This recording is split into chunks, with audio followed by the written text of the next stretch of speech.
Hey everybody, I'm sorry, I will apologize in advance. Probably my face is really whitish right now, but I'm gonna talk about my experience with IFS, as we call it in German.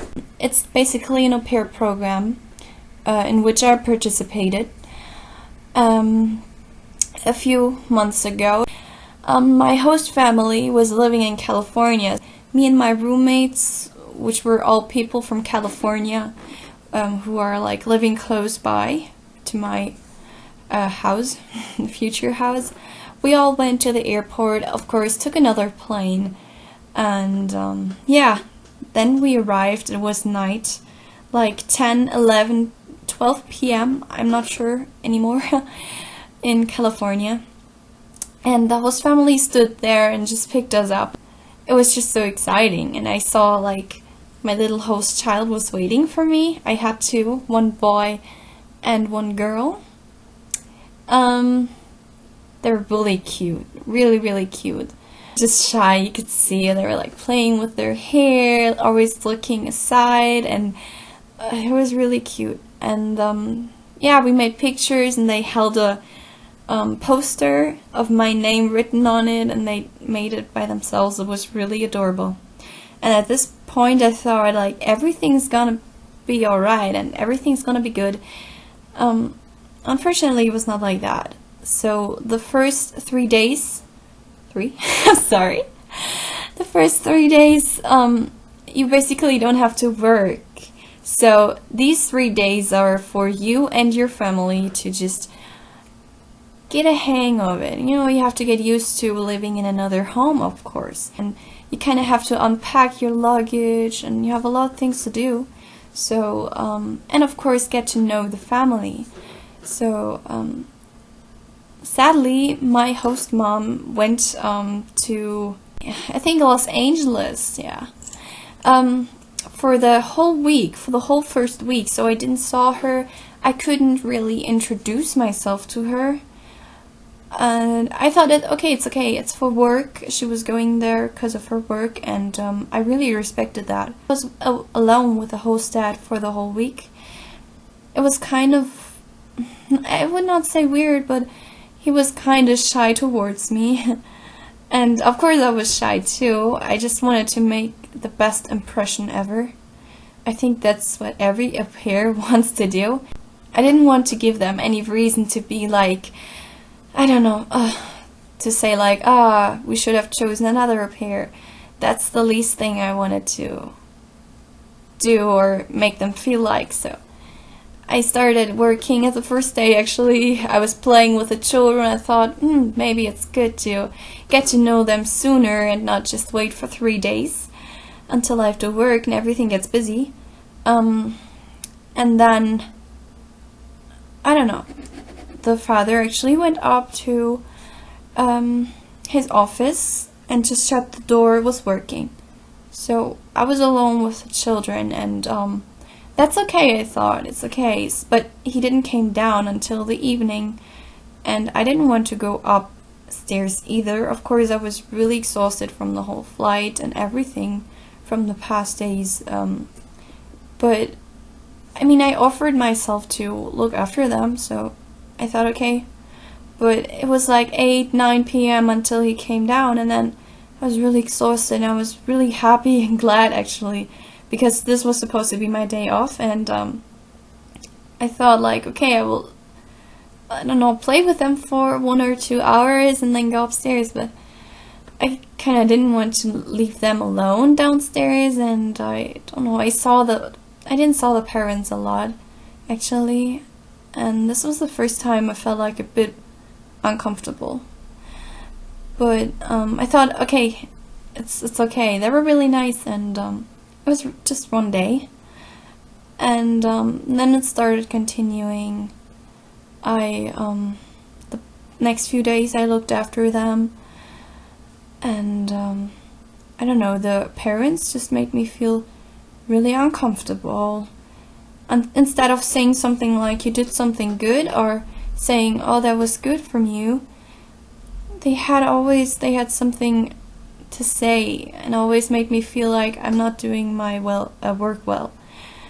We were taking like driving lessons, and I was of course so scared because my host dad was sitting next to me, and he was, judging me and just saying me what I should do better. Of course, he didn't mean it in a bad way. And he just said, I'm just saying that so that you can pass the driving test. I don't want you to take it twice. It costs money and time. And I really appreciated it, actually. And he was actually really nice, the host dad. Of course, he was a bit awkward, just like me at the beginning. And but it was okay. And the kids, they were lovely. They were really lovely. I don't have anything to say to the children. They were really sweet, and if it would have been for the children, I would have stayed, but things kind of escalated quickly. So in order to make this video not too long, I will come to the point and just say what happened. After this week, my host mom came back from her work in Los Angeles, and she came back. We lived nearly San Francisco that time. I and the family. And this didn't really work well. So she overwhelmed me with a lot of things, and she said that the child has some breathing problems. It's not asthma, she said, but it's something else, and she was not aware of it before I came. And suddenly, when I came, she started developing these problems. And I thought, okay, this sounds a bit weird, because just the day before I came, she said, oh, she suddenly started having these breathing problems. And I was like, should be the truth if she said it. It sounds a bit weird, but okay. And then she told me that she has to inhale things in order to breathe and stuff like that, and I was really a bit shocked. And and you have to give it to her, else she can't breathe sometimes, and she just rings for air. And I was really shocked because I was not expecting that. She said that both children were totally fine during health. They don't have any allergies or anything like that. And of course I was a bit disappointed too, because I felt like I was lied to, and it's more like this matter that really, made me not trust them anymore, because I thought, wow, they have lied to me. And this was not the only thing. Like, my whole room, it was really small, but I didn't say anything. It's obvious that the au pair doesn't get the biggest room in the house, and my room was really tiny. There was only a bed in it and one shelf, which was not even my shelf. So this shelf belonged to the host mom, and there were documents in there for her work and everything. And I felt a bit like not welcomed, because who has documents of another person in their room? And even if this is like a small room, I would still wish it to be mine, because I need at least a little kind of space that is just only for me. So this is making me really sad as well, because they didn't think about me or how I would feel if I see that big fat shelf in my room. I thought I could decorate it and stuff, but I had no space to put anything on it. There were only the walls left. So I put a poster on the wall just to make me feel like home a bit. There is a lot to tell. So another thing is, they kind of, got busier and busier. The children, they cried for their parents so many times. I cannot even describe, especially the small one. I had a little girl, and she was 3 years old. She was really sweet. She was laughing all the time. She's really a happy child. But it seems that her mom didn't had a minute for her. She was really at work from morning to evening.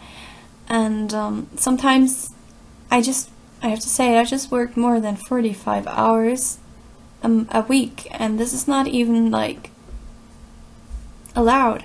It still made me do it because they said if I don't finish the work I had to do in these, I don't know, 8-9 hours which I worked each day, then I just have to work more like than I used to, than I should, just to make up for it. So, and I'm really not a person who like does things really slowly. I just want to get it done, but they had weird habits, like the children were not supposed to stand up from the dining table if they didn't finish their food completely. I can understand that, but sometimes they just, they fill their plates, and they're really big plates for children, with a lot of food, and it's really big, and they can't even decide how much food they want. And then they have to eat it all, and if it's left, like a bit left, and they say they can't eat it because they feel like vomiting. My children were saying that. What should I do? I cannot force them to eat it, but that's what I was supposed to do, according to my host parents. And there were a lot of things, actually, I didn't approve. Their way of educating a child, or just their way of parenting, I was completely not a fan of it. But I had to follow their rules, which made me feel sick sometimes, because I really hate just doing something which is against my will. Or I was not expecting that when I was going there. I thought we had like the same point of view of things, but it seemed to be different. They started saying really, really shocking things, like if the child doesn't behave, it has to sleep in the garage. I don't know. I just didn't approve what they did at all, but there was no point I could say something. So I didn't say anything, but I felt really uncomfortable in here. So I just did my work, and sometimes the children just stayed up. They let them stay up until 10, 11 p.m. sometimes. They were not going to sleep at all. I was supposed to be like off my work at 8 p.m. The children, I had to make them go to sleep at around 8 p.m., which was never working out because they were used to staying up so late that they never, never, ever slept at 8 p.m. So that's why I had to work over, and I told them that I really tried to sit down with them. I was shaking so much because, of course, it's nerve-wracking if you have something like that to say to the family, like, I'm not happy here right now with the way things are. I didn't say it that harsh, but that's basically what it was. I was not happy at all. There were a few things, and after this thing, like, I told her that I was not really happy about what she said, like her children, that they have breathing problems sometimes, and that I don't feel comfortable with taking care of sick children, because I was not expecting that when I came here.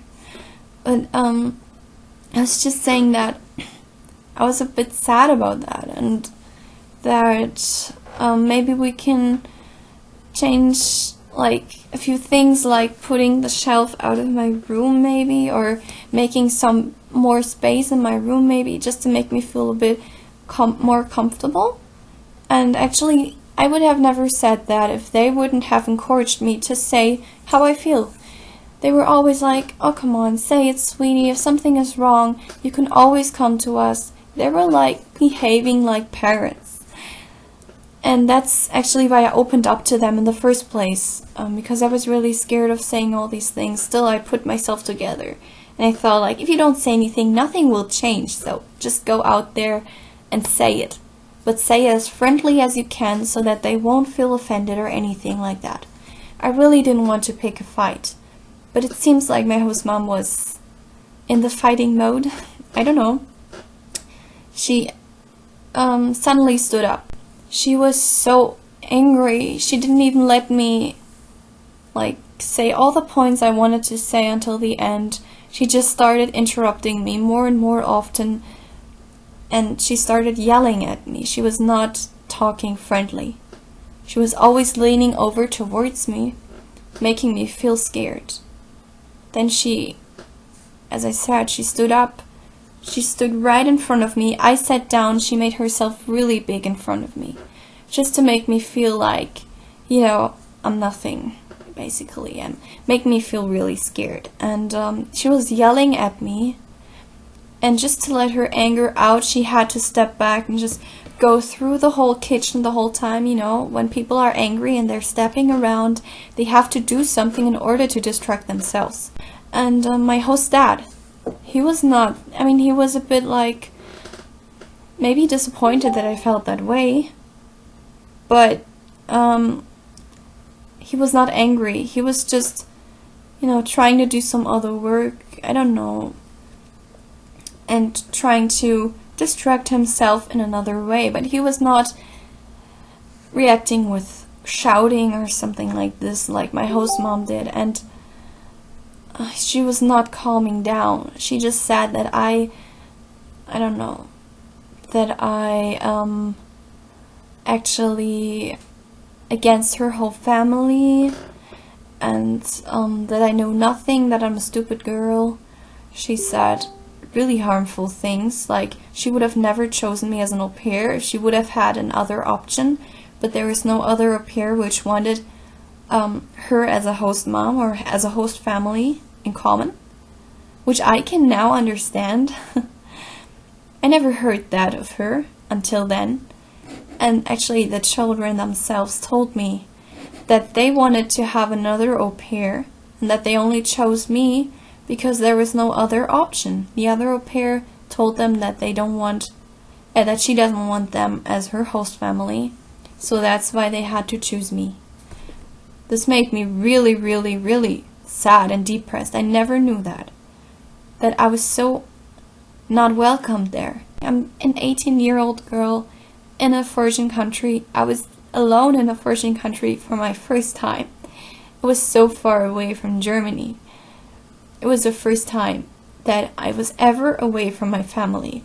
The first time I'm driving in a foreign country. Everything I had to do, like taking care of the children the whole time, cooking for the children. I was not used to any of these. Of course, I did a lot of them before, but never ever have I been working as an au pair before. And I really tried my best, and I always wanted to do things good. And I just felt really hurt by these things, because they actually said that they just picked me because they had to. I was not welcome there. And she scared me, and she was really angry at me.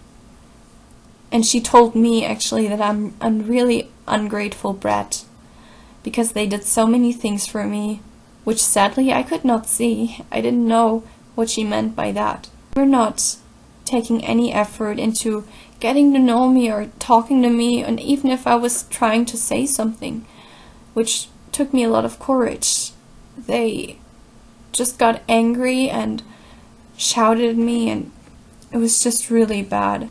After going into rematch, things were just getting more and more bad. I had to spend 2 more weeks at my host family until I could go out of the host family. And these 2 weeks, of course, my host family was informed that I am going into rematch. The father was just kind of sad, but not really making me feel guilty. But the mother, sometimes she just talked to me 1-2 hours. It was 8 p.m. after my work, and she was just standing in the kitchen constantly talking to me for 1 or 2 hours. And I couldn't go up, because what should I do? Just go up and make her talk? And I couldn't do that.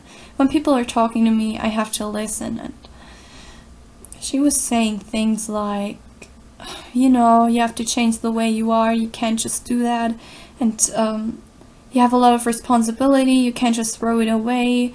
And the way you're behaving is really bad. And you're selfish, not thinking about other people, and we are really hurt because of you, and look what you're doing to us. Now we don't have no pair anymore, and that's your fault, and really making me feel really bad about it, and telling me like how expensive childcare is in America, and just trying to make me feel really bad. But I already was feeling really bad, so there was no use in making me feel even more bad. The next days they forbid me to drive a lot, so I was not in their car insurance, of course, since I was changing host families. So they didn't have any interest of me driving long routes. In my free time, I just wanted to drive to, I think it was Target, something really near our home. And it was like 5 minutes away just to get a SIM card for my phone.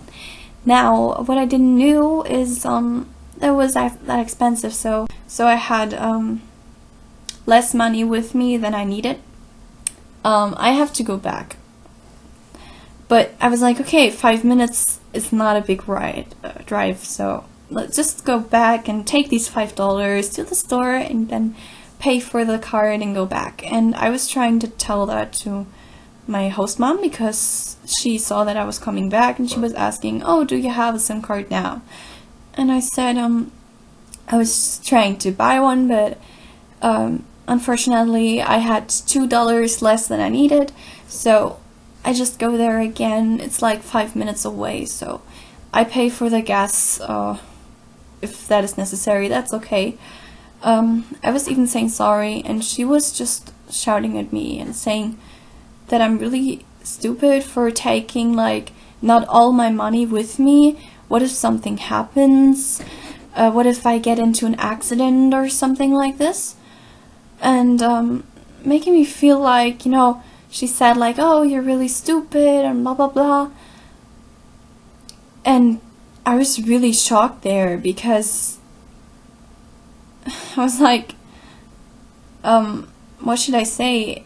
I tried to say, okay, I do understand that, I'm sorry. I apologized again.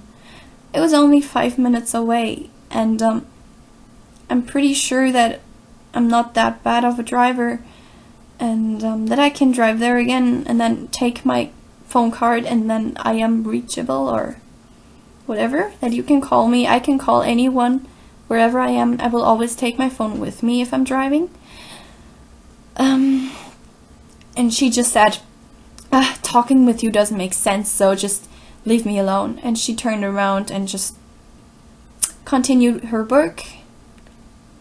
And I don't know, I just felt, I can't even describe how I felt. I closed the door of her room. I went into my room. It was a really hard time for me, even if it doesn't sound like that right now, because it's been a few weeks since I'm back and I'm actually recovered from it already.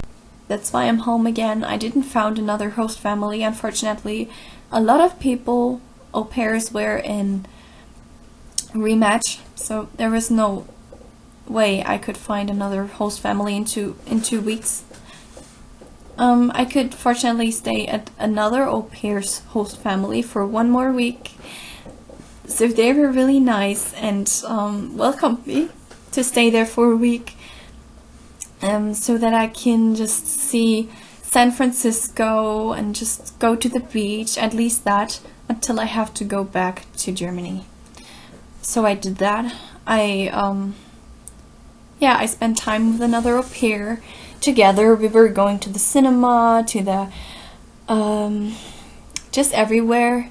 We drove and we explored the area. We went to San Francisco, which was awesome, and this was the best time ever of my whole au pair experience. But after this week, I went to the San Francisco airport and I had to leave San Francisco, and it was the right decision.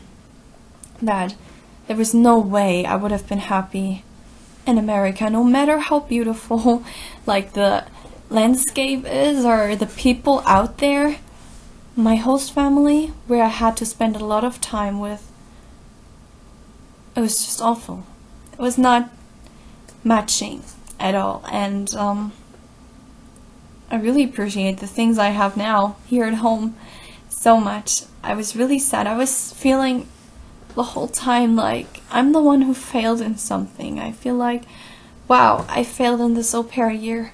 It's my fault. Everyone is doing that right now. Everyone I knew there is still in America, and I had to went back as the first one who went back from my whole group of au pairs. Yay! And I was feeling really bad, of course, and I spent a lot of time and preparing for it, and spending a lot of time and love in it. It's just awful. And some piece of advice for the people who experience something similar to my experience. I would say an experience is an experience. It doesn't have to be a good one, but even bad ones are experiences which you make for your life and you develop. They changed me too, and yeah, it's painful, I know, but just don't push yourself down. Don't drag yourself down. You're worth more than that. Don't believe this family or host family far away. They don't know you. You know yourself. Don't let them tell you who you are. That's basically the one thing I have to say, because that's what I was not doing. I was not true to myself, and I always thought that I'm the one who did something wrong. I apologized for everything. If your host family makes you feel like shit, then please change your host family. They should make you feel like they appreciate what you're doing for them. They should make you feel like they're your friends or family or whatever. Of course, having arguments is normal. Maybe shouting sometimes is normal too. Here at home, of course, everyone shouts sometimes. But if you're feeling completely lost, you can't not even trust this person, you can't talk to them for anything, if you don't have a bondage with them whatsoever, if you don't agree with anything they do, then there is no use. Don't hurt yourself. That is the only thing I have to say to that. It was completely different from what I thought I would experience, but at the end of it, you can never know how it turns out. And I hope that your au pair year will turn out really good and nothing like mine did. And yeah, if it did like mine did, then I'm really sorry. And just leave a comment maybe what kind of experience you made, and yeah, we can discuss it together. This might be really long. I'm sorry for that. But I still hope that was interesting for you, and yeah, stay tuned. I will update more videos, probably something like a haul thingy, something Japanese fashion, something like that, because I'm just obsessed with Japanese fashion and kawaii things. So if you're a fan of these, maybe subscribe or stay tuned for my next videos. Bye!